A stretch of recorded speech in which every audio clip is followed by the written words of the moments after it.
Kanina po di akong lutoon karon adobong takway. Subakan nato aning karne para samot kalami. Medyo dugay-dugay na pud ko wala kaluto ani. Nagakaon pud ba mo ani? Duha day ni kaputos akong gipalit. 40 ni tanan kay tag 20 ang putos. Tagjis raman itong las na akong palit. Karon perti namang mahala, matingala pa bata. Gipanghagpat na day nako na gitanggalan og mga panit-panit. Nindot siya nga klase nga takway kay linghod pa. Mabalaan nimo kay inigbali nimo maglagutok. Dili parehas anang tiguwang na nga nanggahi na nangunot pa. Maigo man pud ta ani. Pero kumpiyansa mo anang mga tiguwang, maskin layo pa na, maskin LDR pa na, mutan-aw gihapon na. Mutan-aw og balita ha sa TV, klarohon lang nako. Nahuman jud kog hagpat after pulo ka oras. Kuti lang jud siya hikayon, pero kay gusto man jud ka mukaon, kailangan taas jud imong pasensya. Pataason jud kay naay bata diri nga perting liho ka na, saba kaayo habang ga voice over ta. Naapay manok nga mukalit lag tiktilaok, magsige na lang jud kog dilit. Ang taas nga pasensya wala na, nahurot na.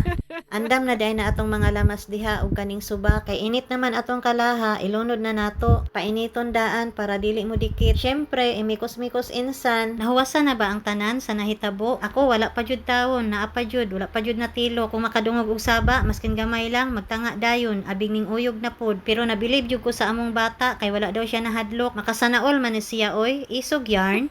Gilunod na day nato atong lamas diha, sibuyas lang og ahos, tas gitimplahan og pang-adobo. Makahinumdum day ko sa akong bayaw ani, manghod sa akong bana. Lami kaayo siya magluto og adobong takway. Lami pa jud to iyaha kay pinauga, wala pa toy subak ha. Pero maskin unsa pa na kalami, maulaw baya ta mukaon basta naata sa ilaha. Di ba? Kinsay relate, taas ang kamot.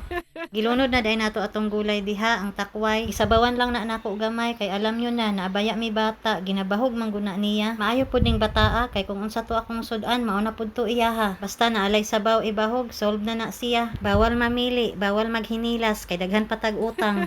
Gidungagan day nako nagtuyo kay mura man kog nakulangan, mura mag nahulog, luspad man. Aw, kamo daw mahulog, dili ba mo mang luspad? Ibutangan po day nako nagsuka, gamay lang. Pinakalas na naibutang kanang naluto na. Sa mga nag-PM day sa ako, nangumusta kung okay ra ba mi? Kumusta ba among payag? Wala ba na unsa? Okay ra jud mi, kaluy-an. Salamat. Usahay dili na lang jud kumutan-aw og balita kay mosamot man hinuon akong kurog. Ako na lang i-cross stitch, ilingaw ang sarili. Kay na lisod na basig atakihon ta ba. Dili pa jud na ako gusto makita si San Pedro. Maghukad na jud ko, excited na kumukaon sa akong adobong takway. Sa wala na kailaani, i-google na lang ninyo. Lami po ni siya paksiwon or gataan. O diba, tanawa lang ang kanon ni Ditay. Dili pa na mao, mudungag pa ko. Igutom ko no, kay nag-general cleaning ko. Advantage sa brownout, nalimpyo gud ang balay. Pati among bata, nakapahuway gud og dot-dot. Pero maulagi na, perting inita. Dugay kaayo nakatulog, kay alam nyo na, inahan baya ta, tigpaypay baya ta sa atong bata. Mureklamo pa, tarungon lagi daw na akong paypay. Nang haway na lang jud ang bukton sa inahan. Lami kaayo akong adobong takway, promise. Pero mas lami jud daw ang nagluto, dili daw siya palabot. Sa kalami lagi, pati among bata, tanawa, mukaon oy. Bunita nato, pugngan ang bukton para makita ninyo ba, para na ebidensya.